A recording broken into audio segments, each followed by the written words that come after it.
PFF is running one of their biggest sales ever. 40% off a PFF Plus subscription right now using the promo code BLACKFRIDAY. That means that you get everything fully unlocked. You get the grades, you get the stats, you get all the fantasy advice, the betting advice, which our new player prop tool is available on web as well to make you a smarter, better. You've got all of the draft analysis, the free agency analysis, all of that great stuff. Subscribe.pff.com to get 40% off a year-long PFF Plus subscription. Get it now. Falcons and the Saints, NFC divisional matchup here. Atlanta wins this one 24-10. I told you that was going to happen. You didn't listen to me. I told you a lot of other things. No, you didn't listen to me. I tell you other things, and you don't listen. Yeah, good. On Atlanta's side of things, offensive guard Chris Lidstrom at the top of their list, as they often are, 85.9. Edge rusher Arnold Ebiketie with a 80.7. Linebacker Divine Diablo with a 79.5. Defensive tackle Brandon Dorlus a 76.7. And then safety Jesse Bates a 76.0. Kirk Cousins an 83.3 in this game. Love to see that from Kirk. Well, Saints fans don't, of course. On New Orleans side of things, their linebacker Demario Davis with an 82.0. Edge rusher Cam Jordan, a 74.6. Wait a second. Demario Davis and Cam Jordan at 1 and 2. What year is this? Offensive tackle Kevin Banks Jr. with a 74.5. Wide receiver Chris Olave, a 70.8. And then edge rusher Chase Young, a 70.8 as well. Tyler Shuck in this game, his first home game as the starter for the Saints, 49.5.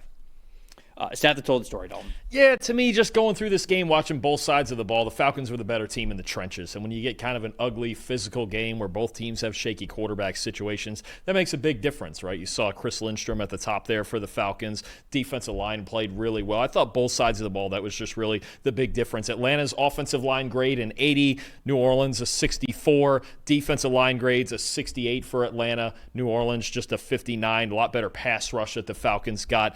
Cousins was pressured on just 8 of his 28 dropbacks. Shuck pressured on 21 out of 52. Now, both of those numbers are too high. You don't want Tyler Shuck dropping back 50 times, but also under pressure about 40% of the time. So to me, I just watching this game, the Falcons just had a better control of the pace of it, more balanced on offense. You're going to get into that side. And then I think the Saints defensively, the edge players played well. You saw Jordan and Chase Young there, but the interior, it's that defensive tackle group that struggled for several years now that really got beat up in this game by Atlanta's offensive line. Yeah, and on the Saints side of things, just no run game for them right now. I mean, Alvin Kamara is, even when he's out there, he's just showing his age at this point. And he goes out with, I believe it was a knee injury that he suffered in this game.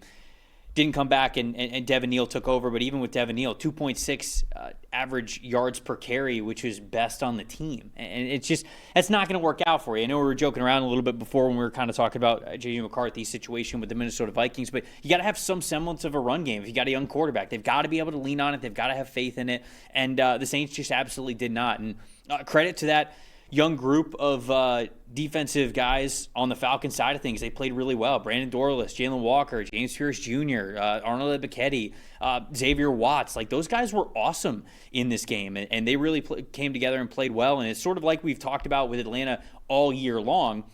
There's going to be games where they look great.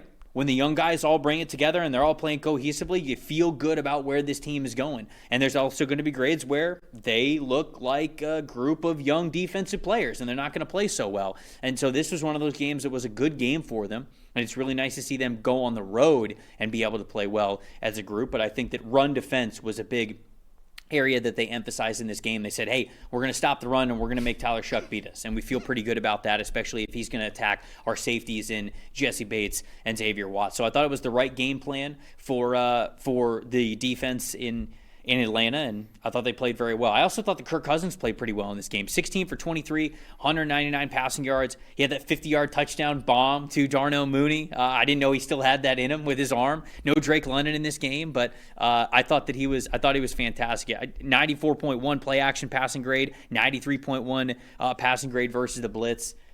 Kirk Cousins, the version of Kirk Cousins that you're going to get here in 2025, of those versions, this was probably the best case scenario. So I thought he played really good here. No, he did, and they were under center a little bit more. Using the play-action game, like you mentioned, was big time. I want to throw something in there about the Saints' run game. They have been under 90 rushing yards now in 6 of their last 7 games. Yeah, I believe it. I mean, you just can't get by, especially with young quarterbacks playing for you, whether it's Rattler or Tyler Shuck. You have to be able to run the football better, and that offensive line has got to get a better push. My most impressive is the Falcons' pass rush. When you look at just the number of contributors they had, Arnold Ebiketie had 6 pressures. James Pierce Jr. Jr., 5 pressures, 2 sacks. Brandon Dorlus, 5 pressures and a sack. Leonard Floyd, 4 pressures. And the funny thing about this game for me, from Jeff Ulbricht's point of view, coming into this game, they had the second highest pass blitz rate in the league. This was by far their lowest blitz rate of the season. The Falcons, only 20% of the time, when they were hovering up in the mid-40s for most of their games this season. So kind of dialed it back and let the front four do the work. And they had more faith in those young guys. Absolutely. And they should, right? Pierce has been good. Dorlus, you mentioned Jalen Walker as well, a little quieter in this game when it comes to the pass rush, only 1 pressure. But he graded well overall. Absolutely. He's been probably a better run defender early on than we thought he would be here. But the number of contributors they're getting in this pass rush, they set out this offseason to fix that. They certainly have done that. This pass rush has been really good, and getting a more aggressive defensive coordinator in Jeff Ulbrich has helped too. But he laid off the gas a little bit, and his front four dominated this game. Most disappointing for me was Kyle Pitts. He had the drop in this game, only 2 catches, 5 targets. It's just, when Drake London's out of this lineup, you figure that Pitts is supposed to be the guy who you want to step up. And I think we're far enough removed now from the draft to be like, he was the number 4 overall pick for you. It's like he's not that player. And even here in 2025, you have an opportunity to really step up with Drake London out. This should be your time to shine, and it's not. And that's just really disappointing from a talented player that just feels like leaves a lot of meat on the bone from what we saw at Florida and his potential there. So that was my most disappointing. Anything else in this one before we move on? Nope.